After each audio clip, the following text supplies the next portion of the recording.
बहुत आशीष दे। और आज के सुंदर घड़ी के लिए परमेश्वर को धन्यवाद देते हैं, क्योंकि परमेश्वर ने अभी तक संभाला और हम सबों को जीवित रखा है। परमेश्वर कभी नहीं छोड़ने वाला परमेश्वर है।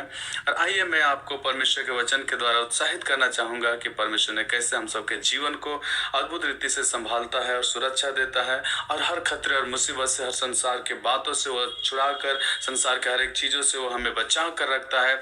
और जब हम परमेश्वर के साथ साथ आगे बढ़ते हैं तो परमेश्वर हमें हर तरह से वह सामर्थ देता है, शक्ति देता है, वो हमें हर तरह से प्रोटेक्शन देता है। परमेश्वर हमें संभालता है, और परमेश्वर हमें हर खतरों से, हर शैतान के युक्ति से, हर शैतान संसार के बातों से हमें वो बचा कर रखता है और अपनी महिमा में इस्तेमाल करता है।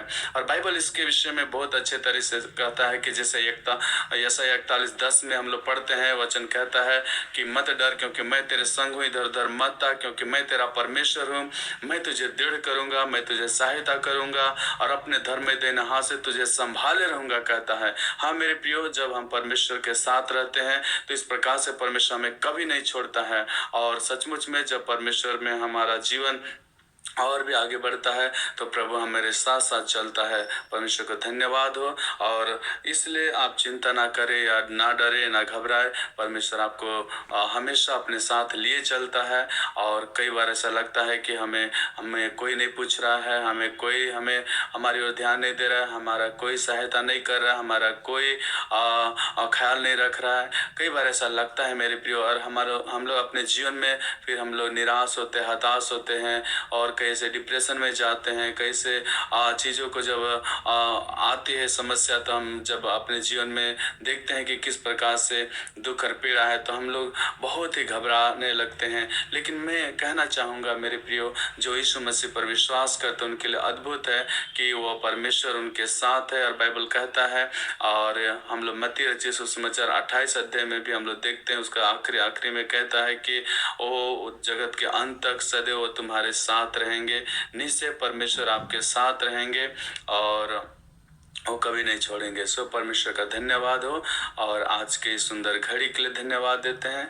सो मैं आपको उत्साहित करने के लिए एक वचन पढ़ना चाहूँगा, जो मत्ती रचित सुसमाचार उसकी 6 अध्याय उसका 33 पद से आगे कहता है, इसलिए तुम परमेश्वर के राज और उसके धर्म की खोज करो तो ये सब वस्तुएं भी तुम्हें मिल जाएंगी।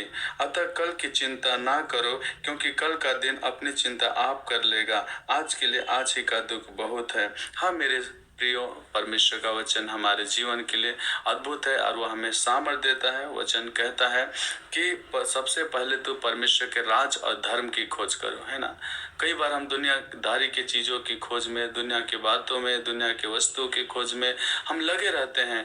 मतलब अपने शारीरिक अभिलाषाओं को पूरा करने के लिए, संसार के सुख विलास के जीवन को चाहने के लिए, उस सुख विलास के चीज़ों में हम अपने जीवन को लगाने के लिए, कई बार संसार के बातों में या संसार के चीज़ों को प्राप्त करने के लिए हम अपने जीवन को लगा देते हैं, और हम कई ऐसे कठिनाई में या परेशानी में फंस जाते हैं मेरे प्रियो। लेकिन बाइबल कहता है कि सबसे पहले तो परमेश्वर के राज और उसके धर्म की खोज करो। परमेश्वर का राज और धर्म क्या है? परमेश्वर का राज और धर्म यह है कि हम उसके उपस्थिति में चले। और जब हम परमेश्वर की उपस्थिति में चलेंगे तो परमेश्वर आपके साथ साथ चलेंगे, और उसके उपस्थिति में बने रहना, उसके वचन में बने रहना, परमेश्वर के साथ प्रार्थना में बने रहना, परमेश्वर के साथ वचन में बने रहना, परमेश्वर के आत्मा के साथ बने रहना, तो परमेश्वर के साथ हमारे जीवन को आगे बढ़ाना ये बहुत ही जरूरी है। जब इस प्रकार से आप अपना जीवन को जीते हैं तो प्रभु आपको कई गुना ब्लेसिंग्स देता है। केवल आत्मिक नहीं, हर तरह का आशीषों से परमेश्वर आपके जीवन को लबालब भरता है, और प्रभु का महिमा और आशीष हमारे जीवन में, आपके जीवन में बढ़ते चले जाते हैं। और एक वचन में पढ़ना चाहूँगा, जो मत्ती रचित सुसमाचार 11 अध्याय है और उसका 28 पद में ऐसा कहता है कि हे बोझ से दबे और परिश्रम करने वालों, मेरे पास आओ, मैं तुझे विश्राम दूंगा। तो निश्चय कि जब हम परमेश्वर के वचन में विश्वास करते हैं तो वो हमें हर कठिनाई से वो हमें बाहर निकालता है ना। कहता है कि हे सब परिश्रम करने वालों और बोझ से दबे हुए लोगों, मेरे पास आओ, मैं तुझे विश्राम दूंगा। यीशु मसीह उन लोगों को जो बोझ से दबे हैं, जो कठिनाई में हैं, जो समस्या में हैं, जो बंधनों में हैं, जो पाप और बुराई में हैं, यीशु मसीह उन्हें बुलाता है और कहता है कि हे परिश्रम करने वालों और बोझ से दबे हुए लोगों, मेरे पास आओ, मैं तुझे विश्राम दूंगा, है ना।